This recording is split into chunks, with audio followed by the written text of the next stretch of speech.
अस्सलामुअलैकुम, कैसे हैं आप सभी। उम्मीद करती हूँ आप सब खुश होंगे, बढ़िया होंगे। और यहाँ देखो हमारा बिल्लू राजा अभी भी सो रहा है। इनका सिर्फ 3 ही काम है, खाना पीना और सोना। और यहाँ पर मुझे बार बार कॉल्स आ रहे हैं। किस लिए आ रहे हैं मेरे हस्बैंड के कॉल्स, मैं आपको बताती हूँ।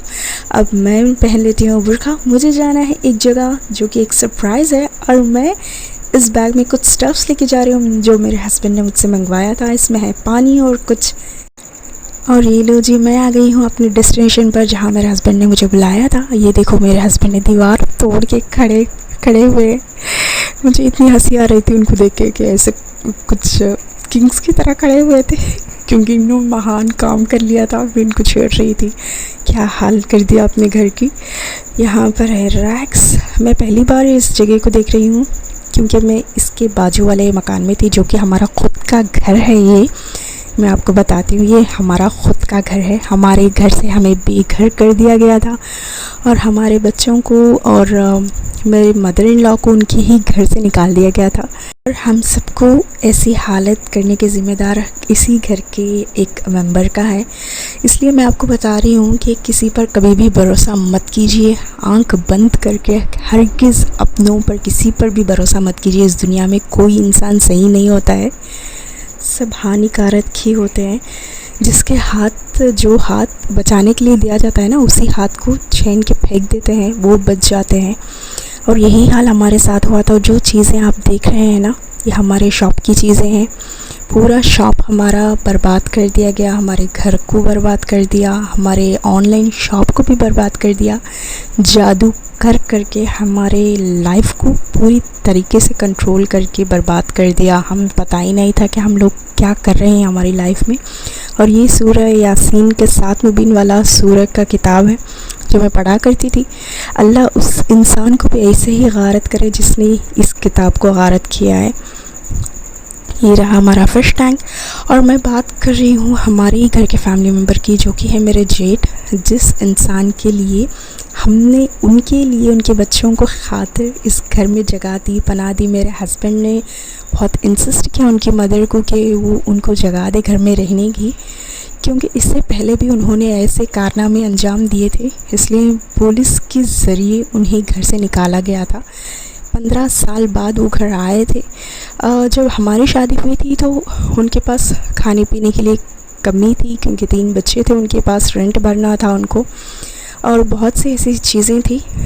ये देख देख कर उन्होंने 15 साल तक उन्होंने किसी से बातचीत नहीं की। हमारा ख़ुद का शॉप था मेरे ससुर जी का, वो 2 भाइयों का हिस्सा था। उस इंसान ने अपने नाम कर लिया, और उसकी बीवी के ज़रिए वो सारा शॉप को कब्ज़ा करके उसको बेच भी दिया। और इसी तरह उन लोगों ने एंजॉय करके अपनी सारी ज़िंदगी गुजारी थी। किसी चीज़ की कमी नहीं थी उन लोगों को। और हमें ना हर चीज़ की कमी हो गई जब से हमारी शादी हुई थी। वो इसलिए कि जब हमारी शादी होने वाली थी ना, तो मेरे सिस्टर इन लॉज़ ने इंसिस्ट किया कि भाई एक ही है, इतने साल हो गए, उसको जाके इनविटेशन दो, कार्ड दो, बुलाओ। तभी मेरे हस्बैंड ने कहा था कि बुलाओ मत उसको, वो इंसान सही नहीं है। फिर भी भाई भाई होता है, इसलिए जाकर उनको इनविटेशन दिया, और घर के अंदर उनको मेंबर बना लिया गया, शामिल किया गया। अच्छे काम के लिए भाई की शादी हो रही है, छोटे भाई की। अब निकला ये कि वो एक सपोला इंसान हो गया था हमारी लाइफ के अंदर। ये जो हालत आप घर की देख रहे हैं ना, वो उसी इंसान ने की है, ताकि हम इसके घर के अंदर आ ना सके। उसने कहा भी था, हम सबसे आसपास के पड़ोसियों से भी कहा था कि कौन ऐसा माइकल लाल है जो हमारे घर के अंदर आता है, मैं भी देखता हूँ। हमारे घर का करंट कट कर दिया गया, हमारे पानी का नल वो भी कट कर दिया गया, और घर की इतनी बुरी हालत कर दी, हर जगह से घर को डैमेज कर दिया गया हथौड़े से मार मार के। जो चीज़ें आप देख रहे हैं ना, ये गिरने वाली आसान सी चीज़ें नहीं है। इसको बुरी तरीके से पीट पीट के, मार मार के इसको निकाल दिया, तोड़ा गया है। घर में बहुत सी ऐसी दरारें बड़ी बड़ी हैं जो कि कभी थी ही नहीं। इस घर को ना बहुत सालों पुराना ही बना था, बहुत पुराना घर ही है ये। मैं ऐसा नहीं कह रही हूँ कि ये घर अच्छा था। वो पहले के ज़माने में ना बहुत ऐसी अंडा, गुड़, ऐसी चीज़ें मिलाकर इस्तेमाल करते थे। सीमेंट का इस्तेमाल नहीं होता था शायद, ऐसा मैंने सुना है। और मैं आपको एक बात यहाँ पर बताती चलूँ कि मुझे ना मैजिक के बारे में कुछ नहीं पता, मतलब कि black magic, the great black magic. ये ना बहुत ही घटिया चीज़ है इस दुनिया में ही। हमें ना ब्लैक मैजिक के ज़रिए से कंट्रोल किया गया था हमारे माइंड्स को, और मेरे घर को ना एकदम से तीन तार कर दिया गया। आप समझ ही नहीं पाओगे कि क्या हुआ आपके साथ। मैं अलग हो गई, मेरा बेटा अलग हो गया, मेरे हस्बैंड अलग हो गए, मेरी बेटी अलग हो गई। हमारा घर ना ऐसे दूध की तरह फूट गया था। जैसे दूध फूट जाता है ना, वैसे हम लोग भी फूट गए थे, हमारा घर।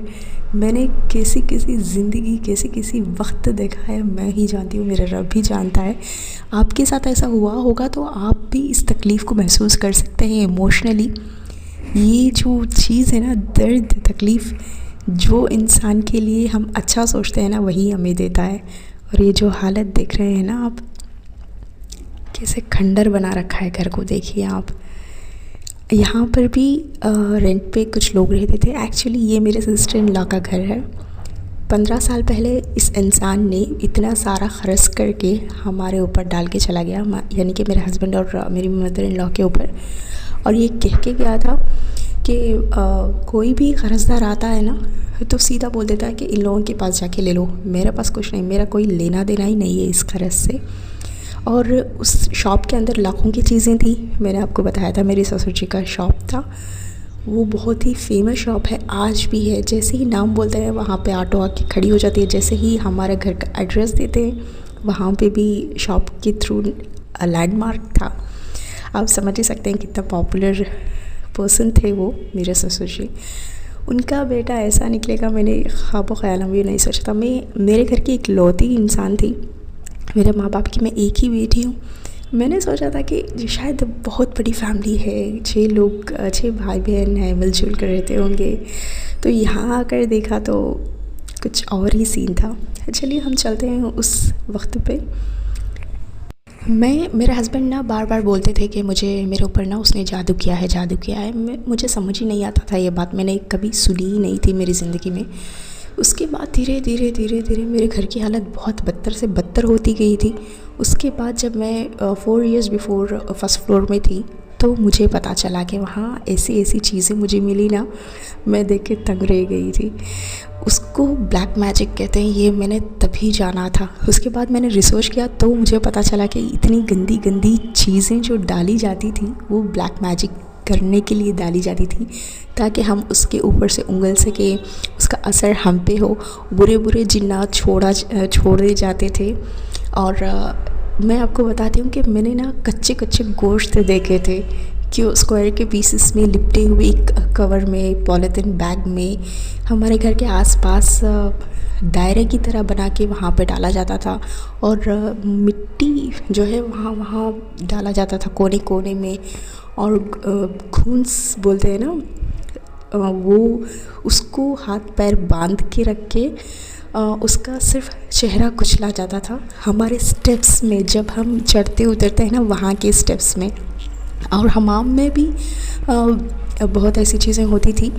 और बाथरूम में आप ये मैं क्या बोलूँ आपको, एक्सप्लेन कैसे करूँ। वहाँ पर ना खाने की चीज़ें रखी जाती थी, जैसे कि इडली चारों तरफ बाथरूम के अंदर कौन रखता है यार।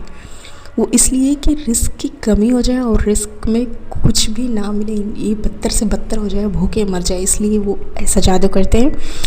तो मैं इसका सेशन, अगर आप चाहें तो मैं इसका पार्ट 2 भी बनाऊंगी। और हमारे चैनल को सब्सक्राइब करना मत भूलना। वीडियो इतनी लंबी हो गई है। Thank you for watching.